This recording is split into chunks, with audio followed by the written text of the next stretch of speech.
friends, it's Chris Lawler. I was starting to put together the milk carton box that's coming out soon. Well, it'll be out when you see this video, and I thought it might be helpful to kind of walk you through the die set and how I put mine together and a few tips and tricks along the way. So to start with, I'd like to kind of walk you through the die set. This is the main die that you get with the milk carton die set, and this will make your base.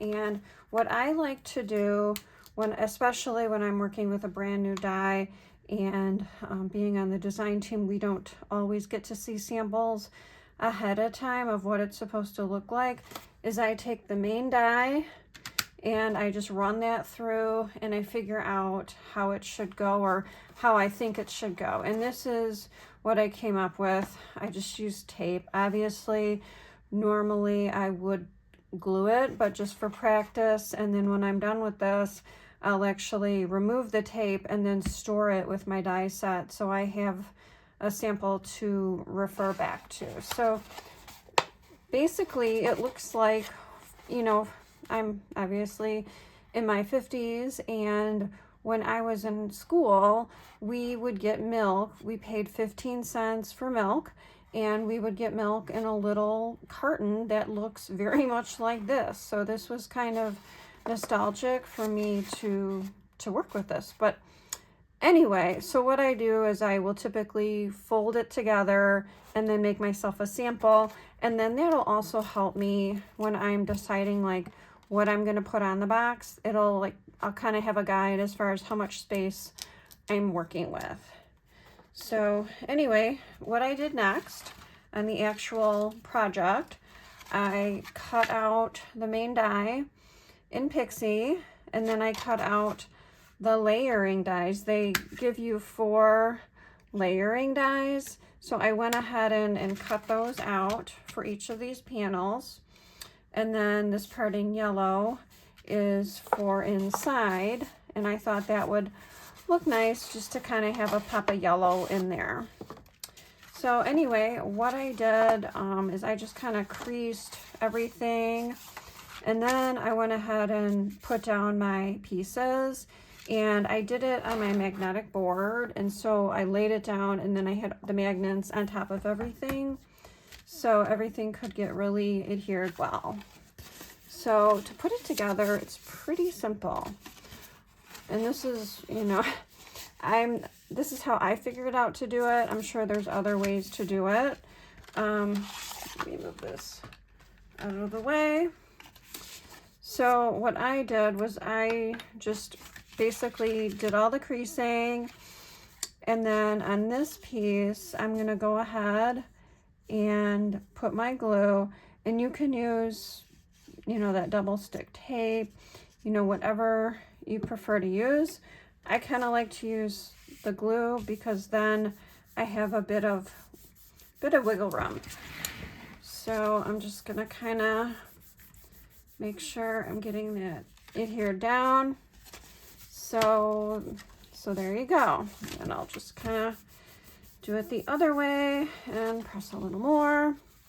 And then next I'm going to work on the bottom of the box. And again, I'm assuming that this is how it's supposed to go.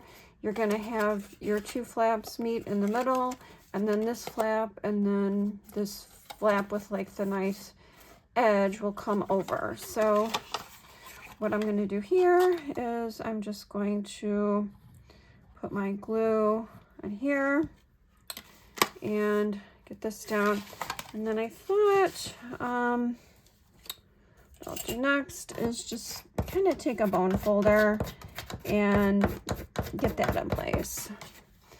And then once that feels right, then I will go ahead and do the other side. And we'll do kind of a similar process.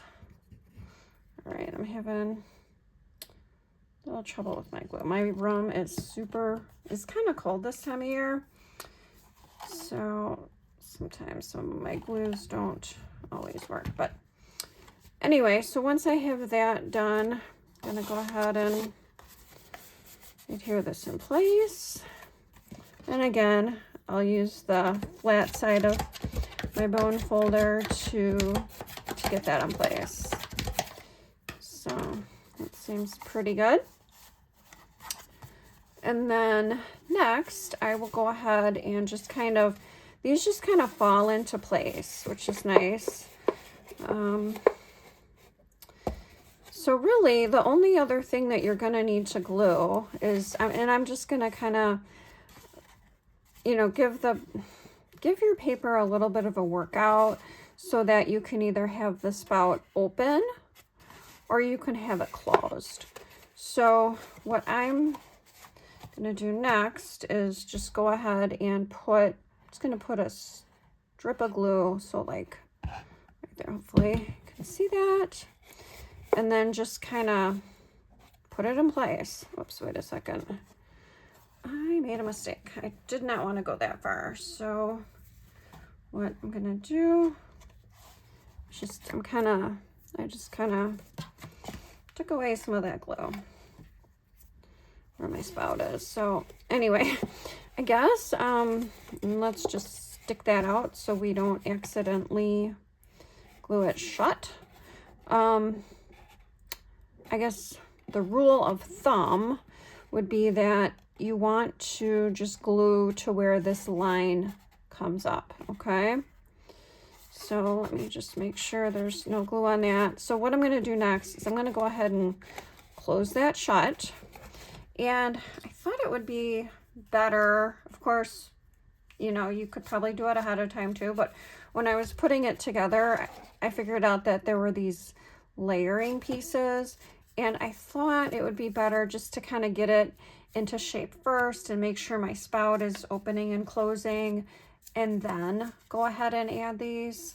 But again, you can do it however you feel like. I just felt like these would look better if I got this all together and lined up.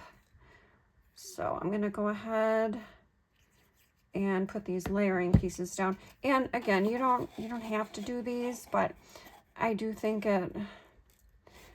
I think it makes it look a little better. So what I'm going to do here is just oops, it's a little off centered. So I'm going to go ahead and I think that one looks pretty good. So we'll flip it over and do the same thing. Make sure I'm in. So I'm just kind of putting my glue in the triangle and then along the fold line. So we'll go ahead and then you want to kind of make sure that your crease lines match up. You can see how it lines up, and then just kind of make sure your edges match up with the layering piece. And as you can see, I have a little bit of extra glue, so I'm just going to kind of rub, get that off. But anyway, so yeah, I mean, obviously don't want this video to be super long, but I'm going to try and work on this to make sure that my paper is fully glued down along the edges so it doesn't come up later on. So next, I colored these egg critters. These are from the Eggs for Critters stamp set. I've had this stamp set a number of years, and it's one of my favorites to pull out at Easter, and so I thought it would be fun to pull out for this one. So I'm going to go ahead and put down the one egg critter on this side, and then the other critter I'm going to put down here. So I think these fit really well on the box. All right, and then, so you, again, like I said, you can either have it shut or you can have it open like that. And then what I thought, the whole reason for making an Easter themed egg carton or milk carton was so I thought this would be really cute to put jelly beans in here and gift these at Easter or put them into an Easter basket. And then I thought, as a way to close it, what you could do is just make a little, I got these clothespins at the Dollar Tree, but you can also use like a paper clip and glue on your little piece. But I thought this would be a cute way to put some jelly beans in here and clip it up like that, and then there you go. You have like a really cute Easter package that is something that is not terribly complicated. So if you wanted to mass produce these, it wouldn't be that bad.